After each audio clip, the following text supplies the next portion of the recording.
আল্লাহ তাআলা বলেন, ইন্নাল মুত্তাকিনা ফি জান্নাতিন ওয়া উয়ুন। সুবহানাল্লাহ। আল্লাহ তাআলা বলে, নিশ্চয়ই যারা মুত্তাকি, তারা সমস্ত মুত্তাকি যারা, তারা ফি জান্নাত, আমার জান্নাতগুলোর মধ্যেই প্রবেশ করবে। আমার অগণিত জান্নাতের মধ্যে তারা ঢুকবে। তাহলে মুত্তাকি যারা, তাদের ঠিকানা শুধুই জান্নাত। মুত্তাকির ঠিকানা কি বলেন? কোথায় বলেন না? জান্নাত, শুধুই জান্নাত। এরপর আল্লাহ বলেন ওয়া উয়ুন, শুধু জান্নাত মানে গদ্দুয়ার, বিল্ডিং, দরজা, জানালা, এইটা না, বরং এমন একটা জান্নাত যেই জান্নাতগুলোর সবগুলোর মধ্যে অগণিত ঝর্ণা ধারা, নহর নহর নহর বেষ্টিত, নহর বেষ্টিত। কোরআনুল কারীমের মধ্যে একটা গুরুত্বপূর্ণ কথা হলো, যত জায়গায় আল্লাহ তাআলা জান্নাতের কথা বলছেন, তার সব জায়গায় একটা কথা মৌলিকভাবে বলছে যে জান্নাতটা কেমন হবে, এটার একটা স্যাম্পল আল্লাহ বলছে, তাজরি মিন তাহতিহাল আনহার। আল্লাহ বলছে, বান্দা তোমাকে আমি যে জান্নাতটা দেব, সেই জান্নাতটা হবে এমন যে সেটার চতুর্দিকে তোমার চারিপাশে নহর সমূহ প্রবাহিত থাকবে। কিসের নহর? 4টা নহর প্রত্যেক জান্নাতীর চতুর্পাশে থাকবে। 1, দুধের নহর, পানির নহর, মধুর নহর, মদের নহর। 4টা নহর, পানি, দুধ, মধু, মদ। এই মদ আজকের এই নোংরা নিকৃষ্ট মদ না, জান্নাতি মদ। শারাবান তাহুরা, শারাবান তাহুরা। এরপরে এই 4টা নহর মানে অর্থাৎ শুধু গ্লাস না, ডাইরেক্ট দুধের নহর প্রবাহিত হবে, মধুর নহর, নদী প্রবাহিত হবে, মদের নদী প্রবাহিত হবে, পানির নদী প্রবাহিত হবে, ঝর্ণাধারা, নহর বেষ্টিত জান্নাত। তাফসীরের মধ্যে লিখছে, জান্নাতি বান্দা এই 4টা নহর 24 ঘন্টা তার যখন যে অবস্থায় থাকে ওই অবস্থায় তার পাশে পাবে।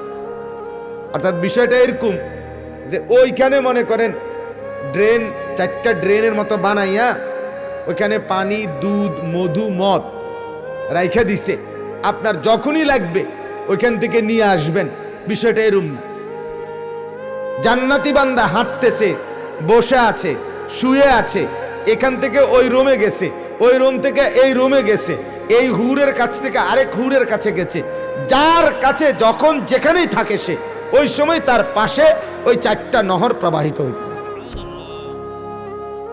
এটারে কয় তাজরি মিন তাহতিহাল আনহার, চলমান থাকবে 4টি নহর সর্বক্ষণ। সে তার জন্য তাকে যেতে হবে না, ওই নহরগুলোর কাছে সে যাবে না, বরং নহরগুলোই তার কাছে প্রবাহিত থাকবে। এরপরে তাফসীরে লিখছে, এই নহরগুলো 4টা, দুধ, মধু, মদ, পানি, এই 4টা নহর জান্নাতি বান্দার পাশে আলাদা আলাদা ওয়ালের ভিতরে না, বরং একই সাথে আলগা আলগা, কিন্তু কোনো পার্টিশন নাই, কোনো ওয়াল নাই, কোনো দেওয়াল নাই, কিচ্ছু নাই, কিন্তু 4টা আলাদা আলাদা ভাবে একই সাথে 4টাই আলাদা প্রবাহিত হইতে থাকে, একটা আরেকটার সাথে মিশবে না। বান্দা যখনই চাইবে, যতবার চাইবে, সারাক্ষণ ওইখান থেকে তার ইচ্ছে মতো দুধ, মধু, মদ, পানি পান করতে থাকবে। সুবহানাল্লাহ, সুবহানাল্লাহ। আমার বাপ, এটা আল্লাহ তাআলা নিজে বর্ণনা করেছেন। আল্লাহ তাআলা বর্ণনা করেছেন মদের নহর থাকবে।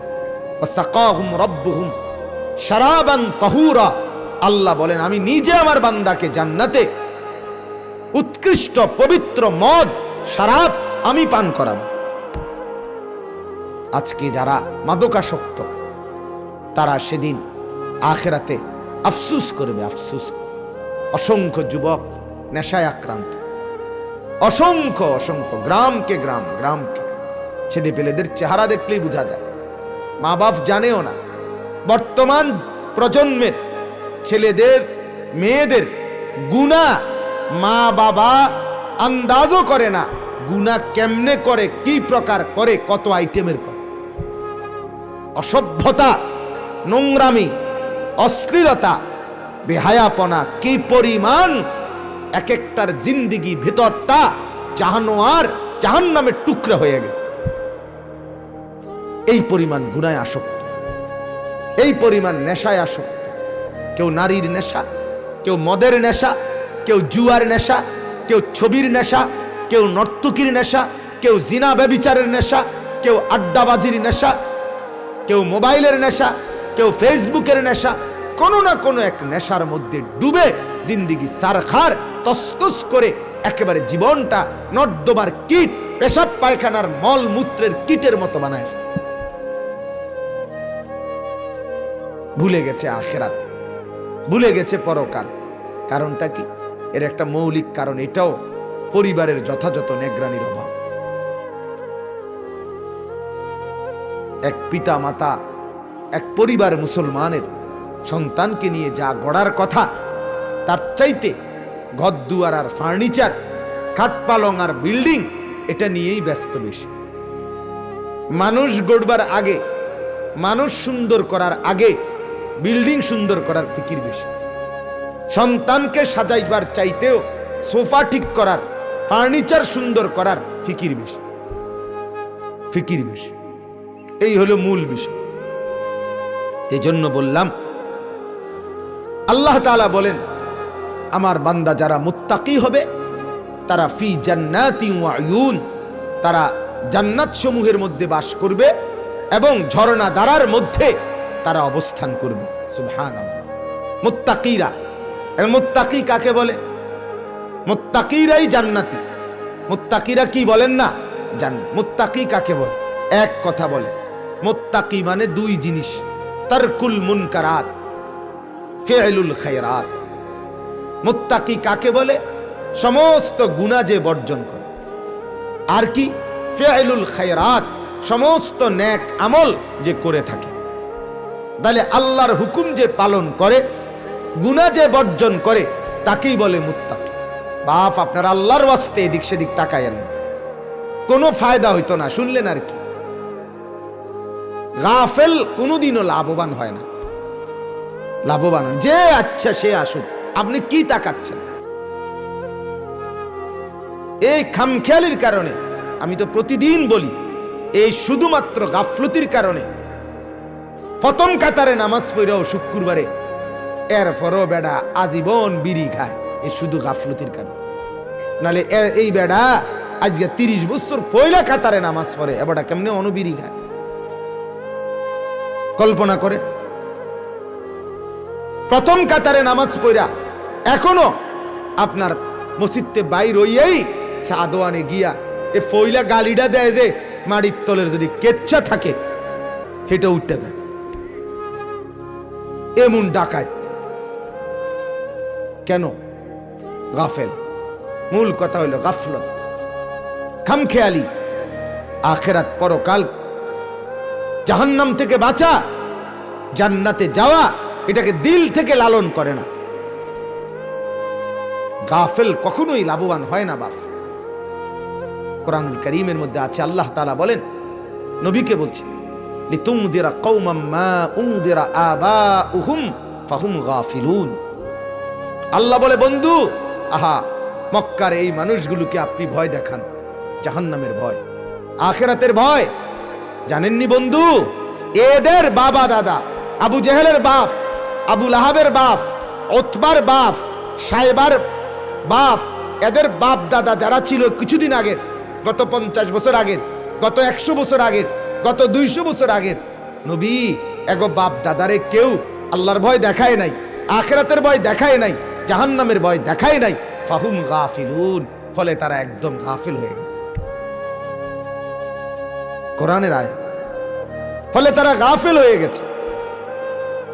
মানুষের জীবন, সন্তানাদের জীবন আজকে গুনার মধ্যে মা বোনদের জিন্দেগি ডুবার একটা মৌলিক কারণ, তারা আল্লাহর কথা, আখিরাতের কথার থেকে গাফিল।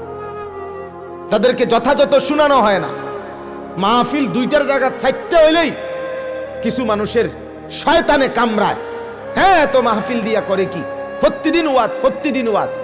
তুই ডাকাত বলতে পারস না, এত টেলিভিশন দিয়া করে কি? কথা বলেন না কেন? প্রত্যেক ঘরে ঘরে এত টেলিভিশনের দরকার কি? একটা বড় টেলিভিশন গ্রামের মাঝখানে ঝুলাই দিলেই তো হয়। কথা বলেন না কেন? একবারে একটা 10 মানে 50 হাত বাই 60 হাত একটা বড় টেলিভিশন টাঙ্গাইয়া দিলে সব নাফরমান এক লগে চাইতো, অসুবিধা কি? কথা বলেন না কেন? এতটি চা দোকানের দরকার কি? একটা গাজি ট্যাঙ্কি 1000 লিটারের, এটার মধ্যে চা বানাইয়া থুইয়া দিলে মাঝখানে, গ্রামের মাঝখানে, তাই তো সবাই আপনার কাপ আইনা খাইয়ে লেবো চা। এরম এতটি ছোট ছোট কেটলির কি দরকার? কথা বলেন না কেন? এই এতগুলো কেটলির ঝামেলা না কইরা একটা গাজি ট্যাঙ্কি লাগাই দিলে ভালো না? আমার তো টেয়ানোর দরকার, আমি দিব গাজি ট্যাঙ্কি। হ্যাঁ, আমি 1 নাম্বার।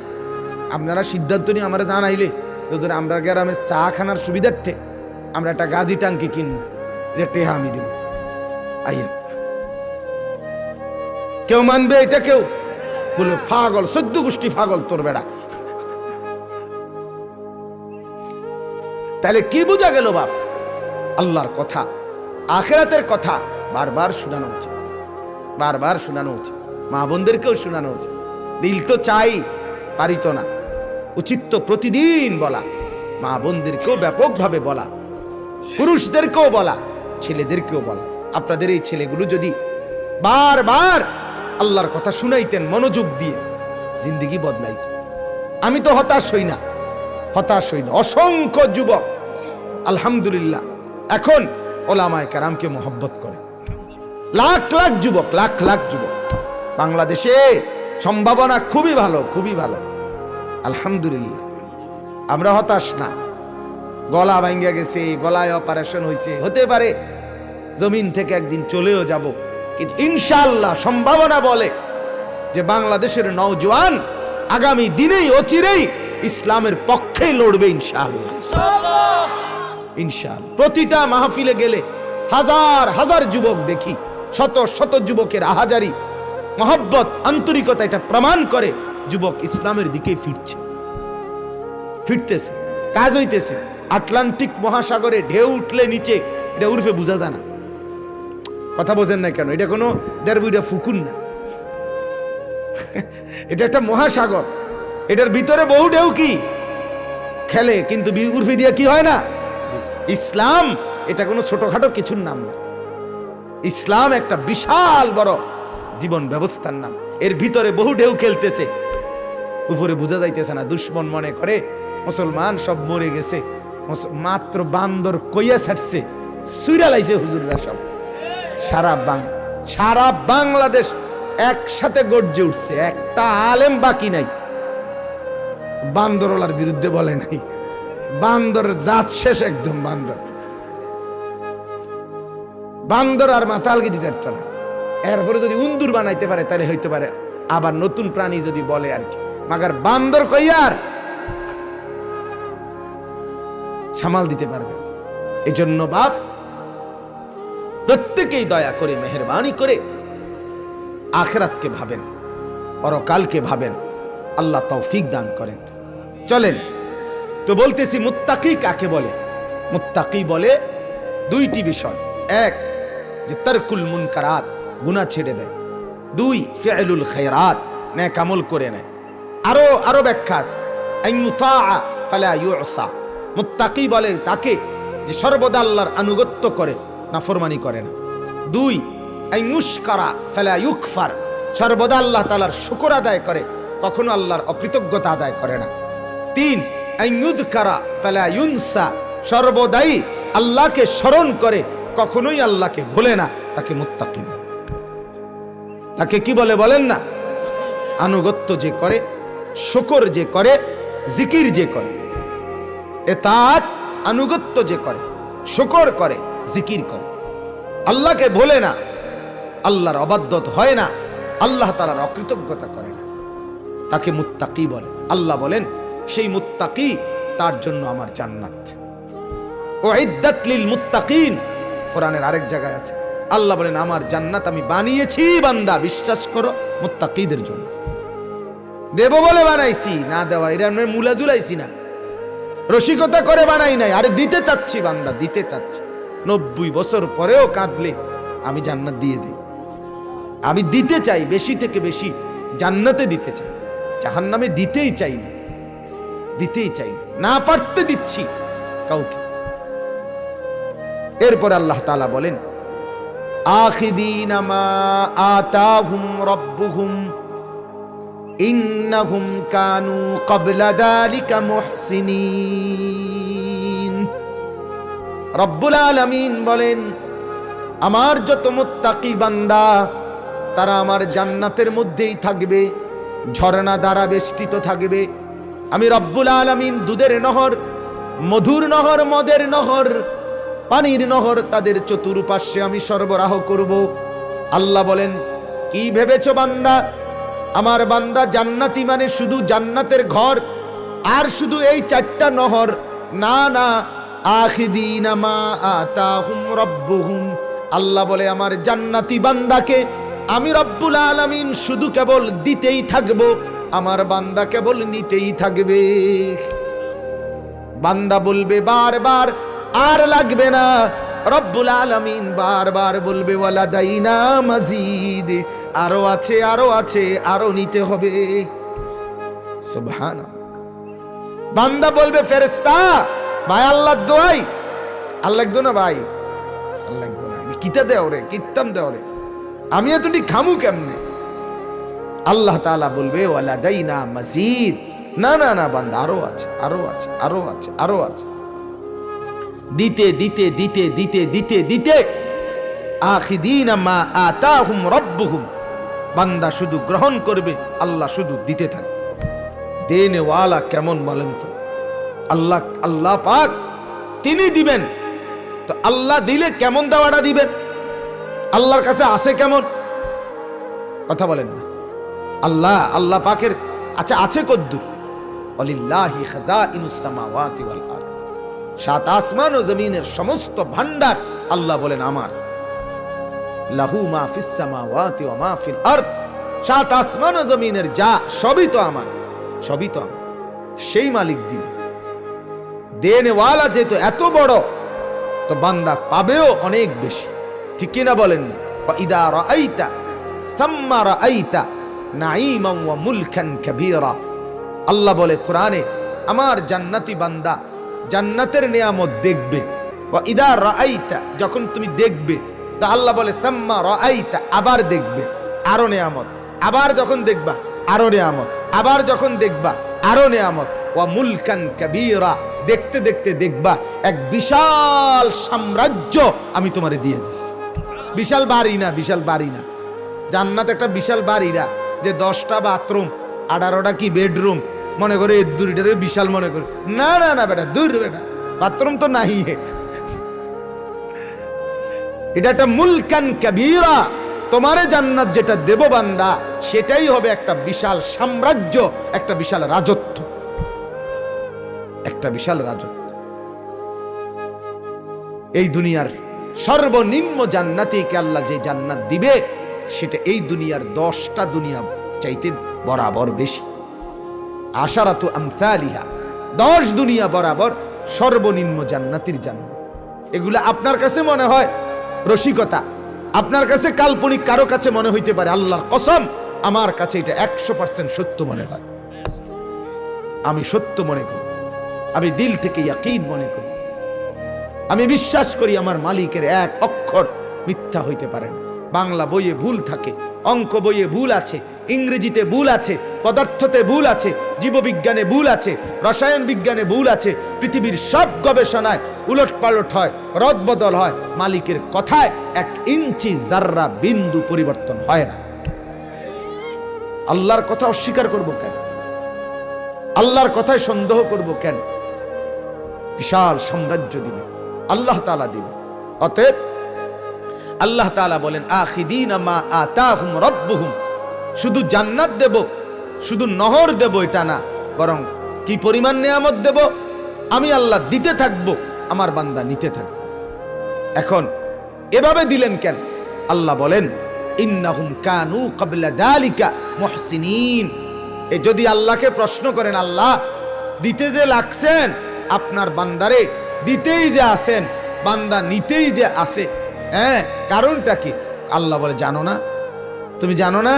এরা আমার সেই বান্দা যারা দুনিয়ার পুরাটা হায়াত থাকাকালীন শুধুই আমার বন্দিগি করছে। ওই যে আমারে রাতে ভুলে নাই, ও যে আমারে দিলে ভুলে নাই, ও যে আমারে একাকী ভুলে নাই, ও যে আমারে প্রকাশ্যে ভুলে নাই, ও যে আমারে বাজারেও ভুলে নাই, ও আমারে ঘরেও ভুলে নাই, ওই আমারে জীবন ভর আমার কথা মনে রাখছে। যখনই ওয়াক্ত হইছে নামাজে ছুটছে। ওর সামনে কত মানুষ আপনার নামাজ পড়ে নাই, তবুও সে আমারে বিশ্বাস কইরা আমারে না দেখা মসজিদে গেছে। চতুর্দিকের মানুষ দেখছে নামাজ পড়ে না, তবুও সে আসছে। পুরা সমাজ দেখছে হারাম খায়, তবুও সে হালাল খাইছে। তবু পুরা সমাজের ঘরে ঘরে দেখছে টেলিভিশন চলে। আরে বাপ, আমার না 4টা ছেলে মেয়ে আছে, 2টা মেয়ে আছে, আমার 2টা ছেলে আছে। আমার বড় মেয়েটার বয়স 13 বছর।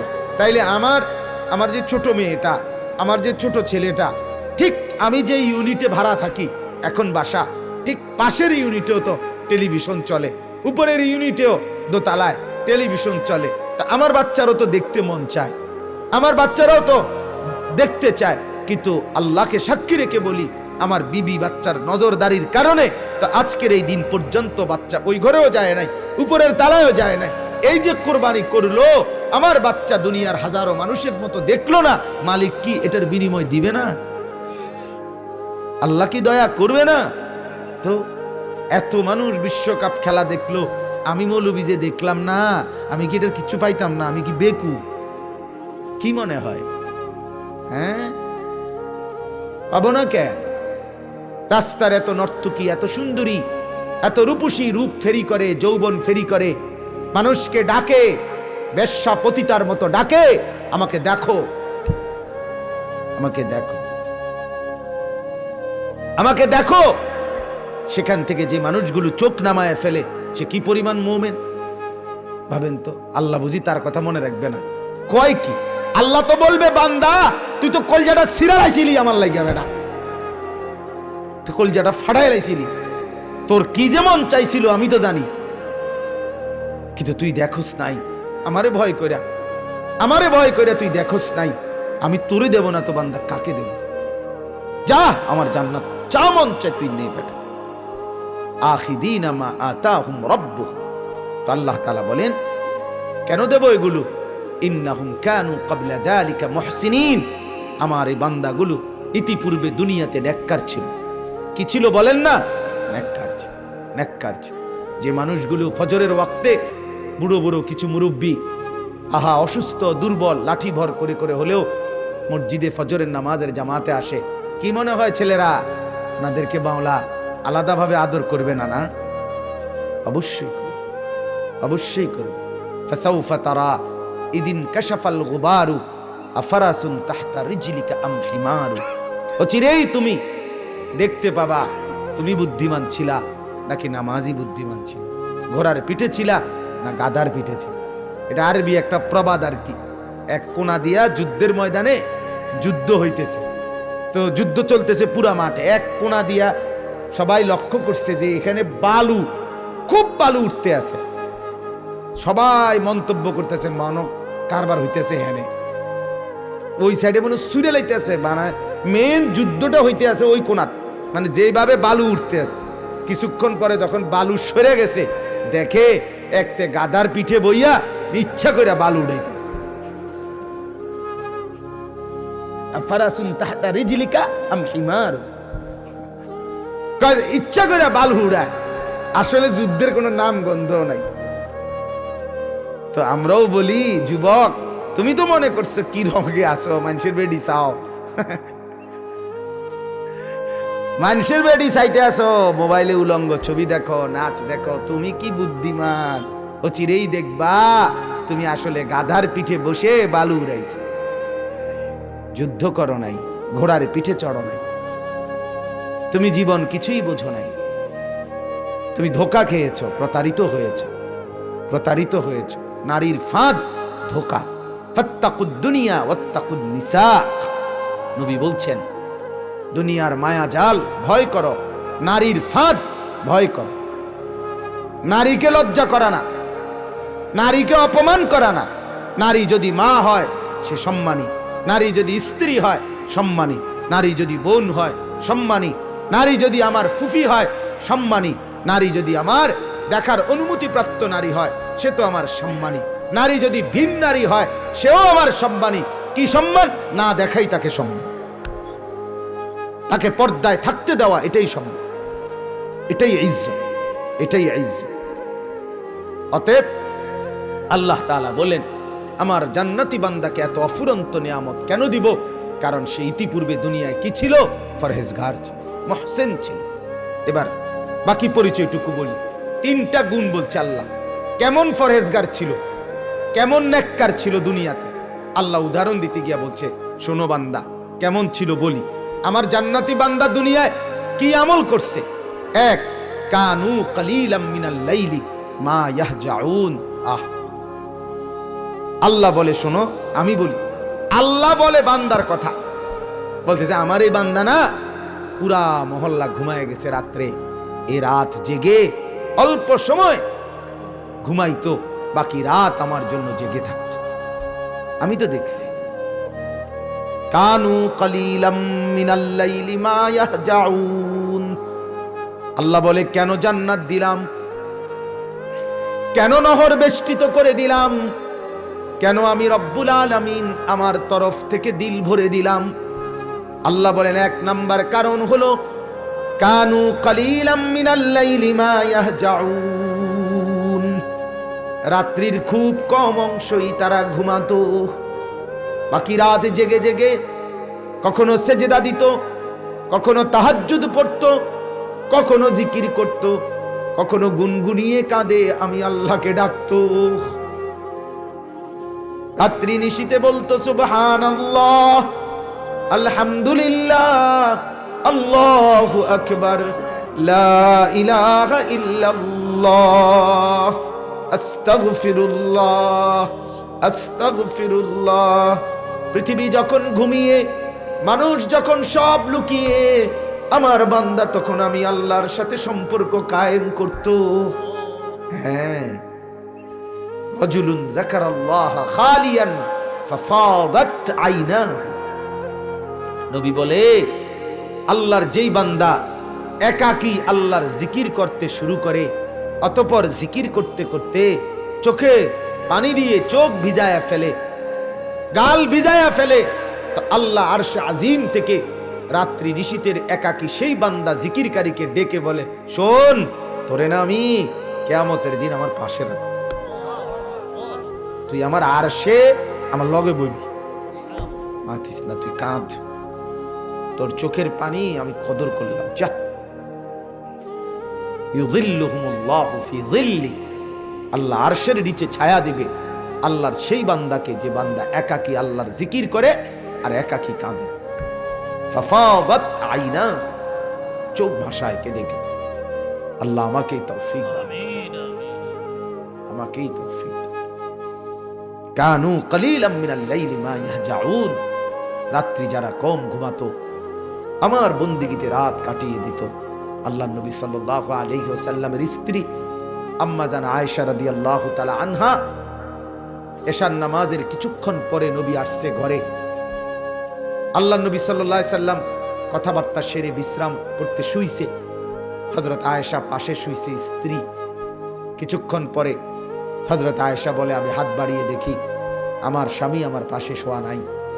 চোখ খুলে দেখি তিনি আমার হুজরাতেই আমার পাশে নামাজের জন্য দাঁড়িয়ে গেছে। হযরত আয়েশা বলেন, আমি ভাবলাম দেখি কতক্ষণ দাঁড়ায়, কতক্ষণ নামাজ পড়ে। ক্লান্ত মানুষ, সারাদিন দাওয়াত দিয়েছে মানুষকে, আর কতক্ষণই পড়বে। আমি চোখ খুললাম, দেখি রাসূল আমার, নবী আমার কতক্ষণ তাহাজ্জুদ পড়ে, রাত্রির নামাজ।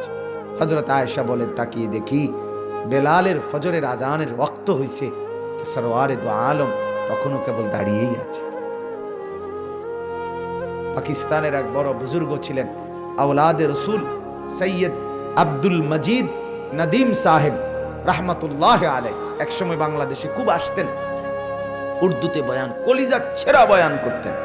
এখনো আমি তার বয়ান গাড়িতে বসে বসে শুনি, সব শুনি। তো ওনার এক বয়ানের মধ্যে আছে, উনি একবার বলতেছে নবীর তাহাজ্জুদ কেমন ছিল, রাত্রিকালীন নামাজ। নবীর রাত্রিতে নবী যখন নামাজে দাঁড়াইতেন, রাত অন্ধকার, যেন নবীকে বলতো, মোহাম্মদ তুমি কতক্ষণ দাঁড়ায় থাকবা, আমি রাত শেষ হব না, আমি অন্ধকার যাব না, দেখি তুমি কতক্ষণ দাঁড়ায় থাকে। তো শেষ পর্যন্ত নবীও দাঁড়ায়, সেজদাও করে, নামাজও পড়ে, রাতও অপেক্ষা করে, যাচ্ছে না। হযরত বলেন শেষ পর্যন্ত রাত হার মেনে যায়, মোহাম্মদ জিতে যায়। রাত হার গই, রাত হেরে যায়। রাত শেষ পর্যন্ত বলে, মুহাম্মদ পারলাম না তোমার সাথে, আমার যাওয়ার সময় হয়েছে। সুবহে সাদিককে আমন্ত্রণ জানাইতে হবে, সকালের আলোকে আমন্ত্রণ জানাইতেই হবে, জায়গা দিতে হবে, আমাকে যেতেই হবে। তুমি তো থামলাম। কি পরিমাণ রাত্রি জাগলে নবীকে আল্লাহ নিজে বলছে, কুমিল লাইলা ইল্লা কালিলা। বন্ধু আমার, অতএব কানু কালিলাম মিনাল লাইলি মা ইয়াহজাউন। আল্লাহ বলে, কেন দিলাম জান্নাত, কেন দিলাম ঝর্ণা ধারা, কেন দিলাম ভরপুর নিয়ামত? এক নম্বর কারণ একটা, এটা যে রাত জেগে আমার বন্দেগী করত। এজন্য নিয়ত করেন, নিয়ত নিয়ত করেন, নিয়ত করেন বাবারা, জিন্দেগি চেষ্টা করে দেখেন, রাত্রি জেগে আল্লাহ তাআলার বন্দেগী করেন। 4 রাকাত নফল নামাজই পড়েন, 2 রাকাত